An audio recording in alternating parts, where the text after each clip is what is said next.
is going on, fellow gamers? It's your boy Foe, and I'm coming back at you with another episode.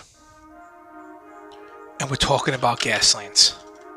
I don't know if you know who I am or where I come from, but what I'm telling you right now is that I'm here to talk about Gaslands. Now, I would be remiss if I didn't get into current events, but I'm going to be remiss about it because frankly, I think we could all take a little break from talking about current events. I'm sure everybody's caught up. You didn't come here looking for current events. You came here looking for some good old-fashioned Gaslands action, and maybe some other games. Maybe you'll take a look at one of my wallets, as I did in my last video. Now, I'm not going to apologize for that video, because when I like a product and I'm impressed by a product, I like to go out of my way to, tell people that I know, friends, family, and I'm considering everybody who comes to my channel and hits the subscribe button. You guys are my friends. You guys are like family. You guys are my gaming buds and budettes. I think buds could classify both male and female. Now get off my back.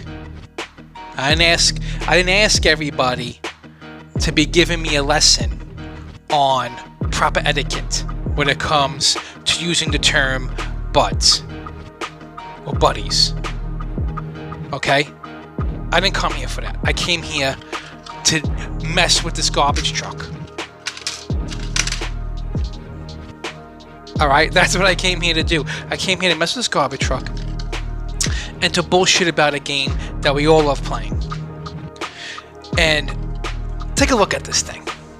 Okay, I've been looking for a garbage truck for a long time. And when you look at Hot Wheels, and when you look at Matchbox cars, and when you look at Greenlight, when you look at like the trucks that are medium size, even large size, like the scale is always not the greatest. And I was always looking for a truck, that's a little bigger than a normal truck in Gaslands, smaller than the trailer, so, with the large truck or medium truck, whatever you like to call it. I got stuck calling it medium truck for a long time. I have people tell me it's called large truck. I'm not going to go break out the book right now, because we're not here to look at a book. Okay? We're here to make this thing look like a terrorizing monstrosity when putting it on the table to roll some dice and to play some games. You got what I'm saying? I know you do. Well, anyway, if you notice around my table, I got a bunch of white plastic bits. Because guess what? I got a 3D printer, and I'm freaking jazzed about it. I am jazzed that I can now print out all the bits and pieces that I normally would maybe order from online. And I'm not knocking ordering from online, because there's a lot of good dealers out there who make very good products, better than what I can 3D print at home, and they deliver them to your doorstep. Because let me tell you something, 3D printing, don't think you could be like, oh wow, these bits look really cool. I'm gonna run out, grab a 3D printer, throw it on my table, plug it in, and get rocking. Hold your horses, because 3D printing is not so easy. We're not there yet. We're close. We're close to being there, but unless you're willing to fork out $500 to $600 for a really good plug-and-play 3D printer, you're not really getting, just simply plug and play. There's a learning curve, and it's a pretty steep learning curve. You have to do a little bit of your homework. After you build the machine, there's certain calibrations you have to do. You have to level the bed. I'm sure if you are already looking into 3D printing, you know all these things. You're like, Fo, relax. I know what I'm doing. And that's awesome. But I don't want people jumping on here. They'll look at me. They'll look, oh, wow, look at these really cool bits. He just bought a 3D printer. No. Okay, I bought a 3D printer. Then I had to build a 3D printer. Enter 3, by the way. That was a whole thing.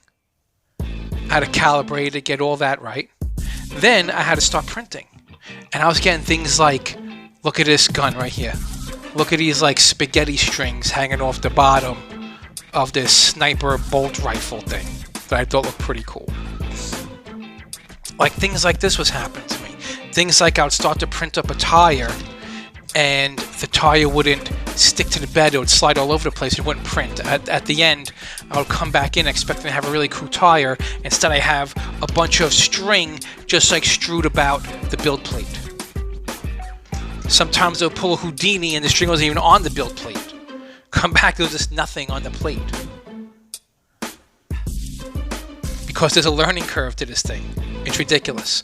But it's worth it if you want to have a lot of cool parts. And if you want to pick up a little side hobby, it's almost like picking up a hobby to your hobby.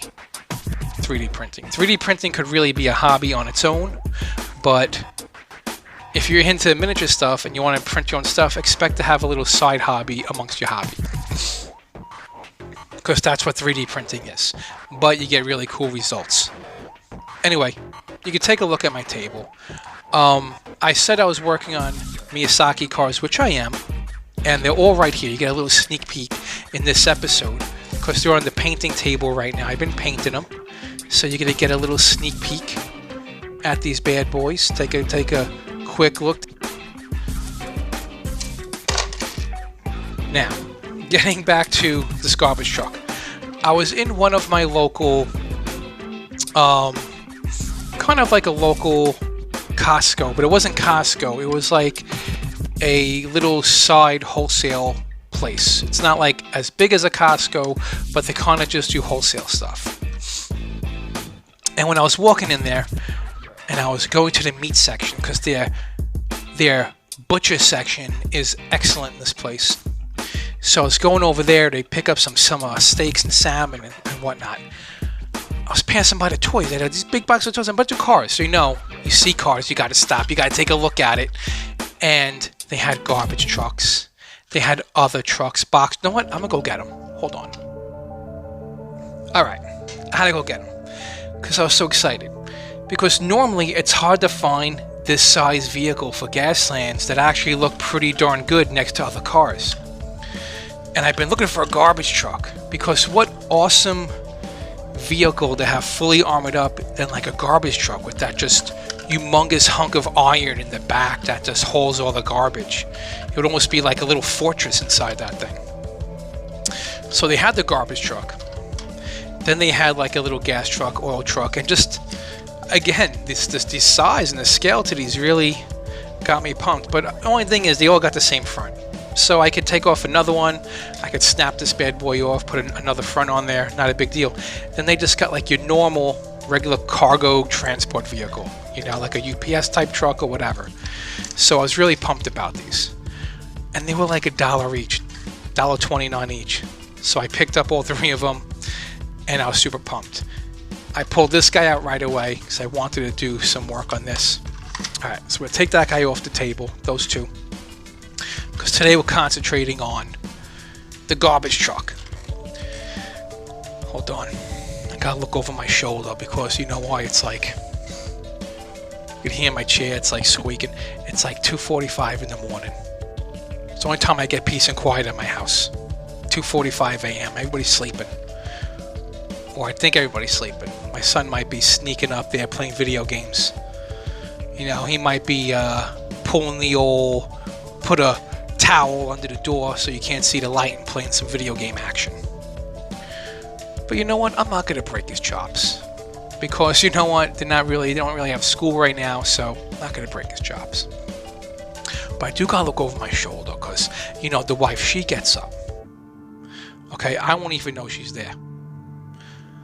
I'll be talking to you guys. I'll be doing some modeling. All of a sudden I turn around. She's sitting on the couch behind me with like the remote control in her hand, eating a bag of chips. Or like, drinking a smoothie. And I had no idea she was there. Okay, he was like a ninja. So I look over my shoulder just to make sure that wasn't happening. So anyway, yeah, that was some of the mess ups with the 3D printing. Then I actually learned how to fix that, and we got a good print. So I was pretty excited as I start to hone in my 3D printing skills. I'm still not super great at it. I would like these to be a little bit better detailed. Like I got some guys, you know, you can see a lot of the 3D printing lines. So I want to hone that in a little bit. And I was kind of in a rush. I wanted to print a lot of stuff up. And if you want better, smoother detailed, the print time is extended by a lot. So if you want like a guy like this size, normally I print him out. You know, this quality takes about 15 minutes for this quality. You guys can take a look. Like this quality, it's like 15 minutes. But if I wanted to really smooth out so you see very little of the lines because you make them a lot flatter and tighter, it would probably take like an hour and a half, 2 hours to do it like really super detailed. Which is something I'm going to start doing later on, but I was so excited I wanted to print out a bunch of stuff. Like you could tell with this gun right here, I made a BFG. I'm going to have all the links in the description to where I got all these files from. So everybody will get credit, whatever files I did print up, and I'll put the links to the files in the description. So as you're watching this video, scroll up, look at the description, and you could print out these links too if you have a 3D printer. Or if you want to just browse around the website where I got this stuff. So you could see, if you look closely, I mean, I looked that closely, you could see all the little scan lines. You know, and that's bothering me a little bit, but like I said, when I get better at it and I want to tune it in more and have the print times go a little longer, those will disappear a little bit more. So what I did was I printed a bunch of stuff. I have a lot of ideas for this garbage truck. So I don't really know what faction I want to do, so I'm just going to do like a generic build where I could just squeeze this bad boy into mostly any faction that I'm playing. So the first thing was I looked for some wheels, because look at these wheels. Come on. Look at this massive beast of a truck. And look at these little tiny wheels. You know what though? These are the wheels that like click back and you let it go. So you could sit there doing this for like 20 minutes to an hour. You know, click that back, let it go. As it crashes off the table. Get that bad boy. Crashed off the table. The back piece flew off. Snapped. Oh yeah, by the way, this opens. Sound cool? How cool would it be? You know, I'm planning to put this on top. I kind of want to show off this massive gun, but how cool would it be if I like built a little platform, like a little drawer that slides in and out. I could tuck that in there, and then during gameplay, I could like lift that up and slide this out. Like, how cool would that be? It would be cool. But I'm not going to do that. Anyway, so first thing I want to do is get some cool tires. So I found these tires. These are, I think they call them like sawteeth tires. Again, I'm going to link the description to all these, so you can take a look at them. And what's cool about this file is they have this file for these tires in all different sizes. So I could have done them like this size. These aren't the same size, but I could have done them smaller.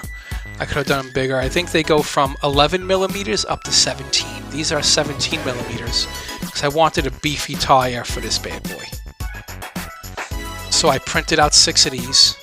Now each one of these 7mm tires, because I did the detail a little nicer on these, each one of these 17mm tires took about 20 minutes to print, just one tire. Now you asked me, why don't you just put like all 6 on the same plate?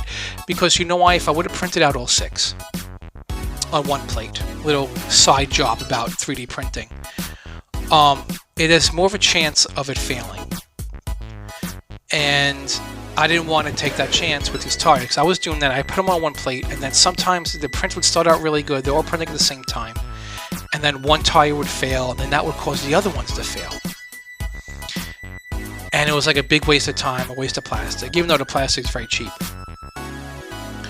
And it takes the same amount of time. So if I do one tire 20 minutes, but if I put 6 of these on the plate, it would take over an hour.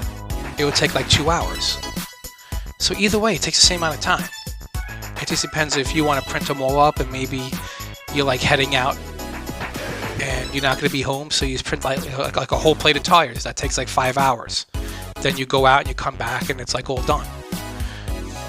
But if you just want to print them out fast and have less chance of failure, you print out one tire at a time. It sits right in the center of the plate and it adheres to it perfect, and they all come out nice. And then if one hot tire fails, it's not that big of a deal than like all 6 failing and you just did a 5-hour print for nothing. So if a 20-minute print fails, not that big of a deal, you could tweak it a little bit and then just print another one. So I found these cool tires. And those are going to go in, we're going to put 6 of them right in there. So on the front, 2 in the back. That's going to look rad. Then I picked up, I was looking at some Rams. I found this. I was thinking about doing something like that. That's going to look awesome. Put that right there. And then I found another little Ram attachment. It came in the same file. Like, this file had Rams. It had these things, the shields for like weapons and stuff. So, you get these files and you have a whole bunch of stuff on them. So I'm thinking about putting that on there to the front to finish out that front Ram. I like the idea of it coming up like super high around the windows. Then I got, of course, the BFG, because why not have like a giant truck of a tank without having a huge cannon on it? Now I think these are a little big, but that's kind of what I like about them at the same time, that they're ridiculous. So I'm kind of liking that too. And then for the back, you got the space. And I was thinking, I had these oil drums that I had chopped up one day. Like taking the oil drum, putting it in here, in this back, covering this hole with this oil drum. Get in there real nice. Just like that. And then maybe putting some holes in here and sticking some like machine guns out. Like this is a turret that's someone standing in there shooting out, and this is like a shield. So that's gonna go like that. Then that's it. I was gonna do rear mounted machine gun, BFG. I found this Green Mountain Miniatures rebel chick with her hair blowing in the wind. I think she got a shotgun. And I seen that has a window on top, so I'm going to screw that out and put her on top, like sticking her head up out of the sunroof with her hair blowing, and that's going to look pretty wild. With like the BFG gun above her. That's going to be cool. And then, we got some diamond plating. We got some mesh for the windows. Because I want to like make this thing look kind of armored up. And that's about it. So we got the BFG, we got the machine guns, and I don't think I want to put any more points in. I'm going to put a Ram on it, so you got a front-facing Ram, BFG, machine guns for the back. I'm digging it. Maybe buy an extra couple of crew, and I'm going to call it a day. I'm not going to throw any more points into this vehicle, but what I'm digging is it's a garbage truck. I've been looking for one of these bad boys. So let me get into this. What I want to do is I want to cut up some of the mesh. And I want to do like bars. Then like have them like a cage kind of rolling around the outside. So that's what we're going to do. So instead of like putting these on the inside, I want to kind of have like bars on top and bottom. And then like it was just welded on over. Then we might do some exhaust piping. So I got some piping here. Probably definitely do some exhaust piping coming out the sides and the back. That should be pretty rad. But let's get started with this build. Let's see. Goddamn. I'm doing the finger. Actually, should I just bend it around? That might be a good idea, actually. Alright, I'm going to take about 3 minutes, and I'm going to show you what I like to bring to a friend's house if they're hosting the game night, or something I make for my friends when they come over my house to play. I like to make these dips that Lipton makes these soup mixes. And all you need is some sour cream. One of them takes mayonnaise and sour cream, and it's very easy to make, and they taste really good. So what you're going to do is you're going to take the Lipton, the vegetable one, okay? First things first, we're going to do the vegetable dip. You're going to bust open the sour cream. Let's not get cheap, okay, baby? Breakstone sour cream all the way. That's the way to go. Don't be looking at me like, "Fo, you're being a real snob about the sour cream." I'm not being a snob about the sour cream, okay? I like the texture of the better sour cream, so get off my case. Then you can take some mayonnaise. Make sure it's real mayonnaise. Don't be coming at me with Miracle Whip. If you come over to me and you try and tell me how much healthier Miracle Whip is over mayo, I'm going to take that Miracle Whip, I'm going to open my window, I'm going to chuck it out the window. I do not want Miracle Whip in my dips, okay? Give me the mayonnaise. Give me the real mayo. You take a cup of it, you toss it into the sour cream, and you give it a good mix. You mix it around, you get the spoon, you make sure it's all mixed in, clear off the counter, make room for what you're gonna do next. Miracle Whip, I swear.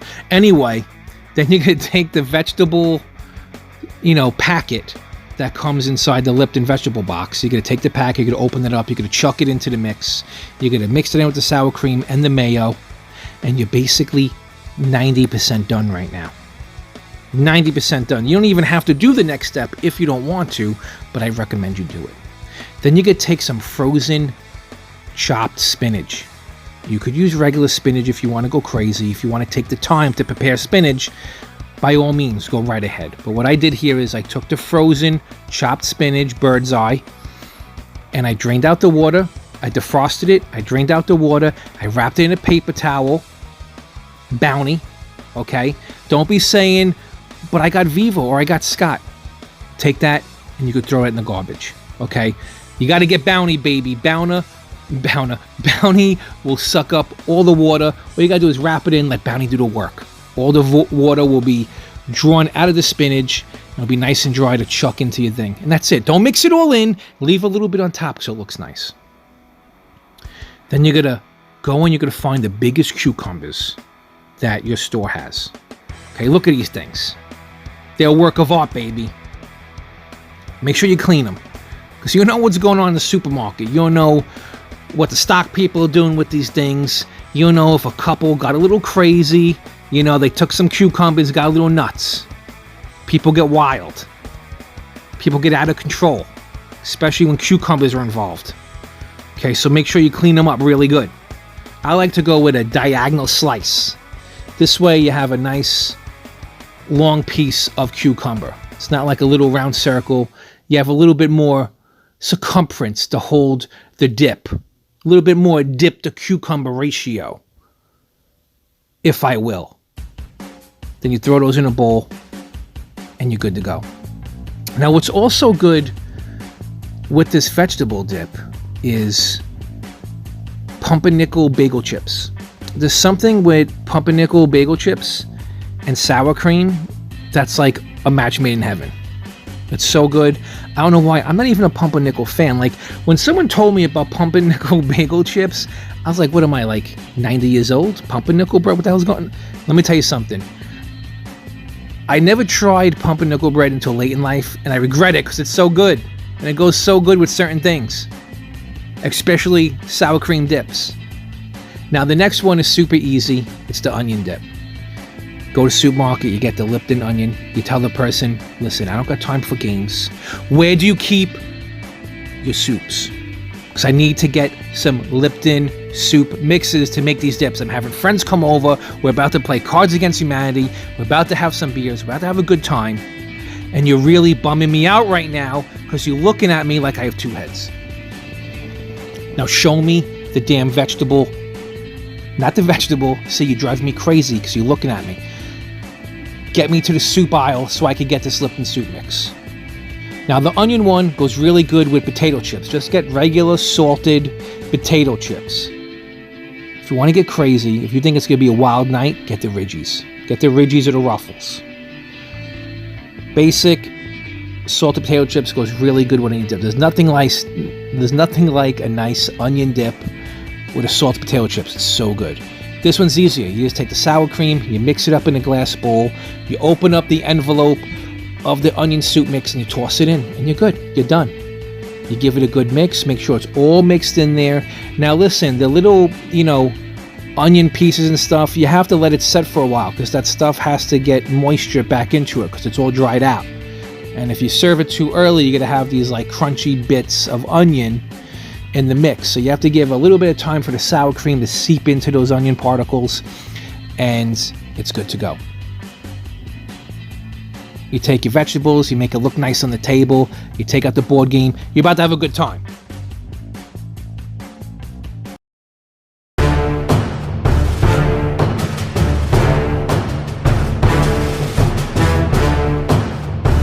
Look at this beast in all its glory.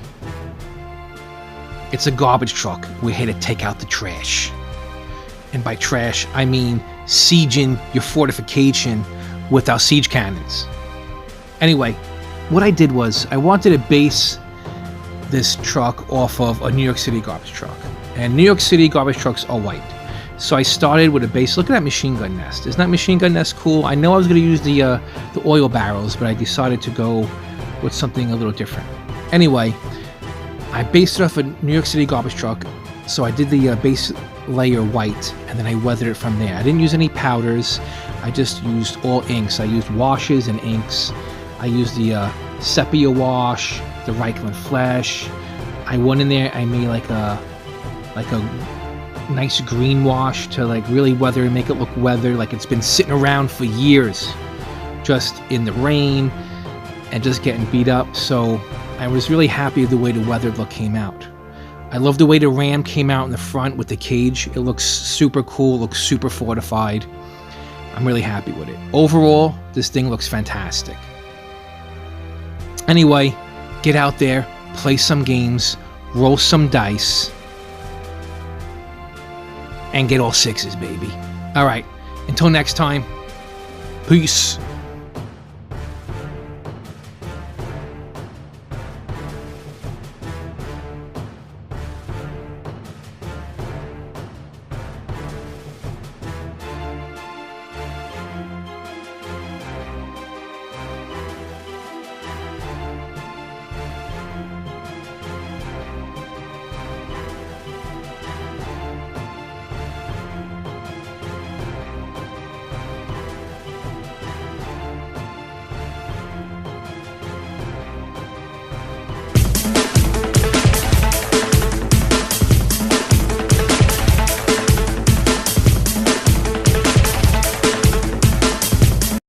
Fantastic.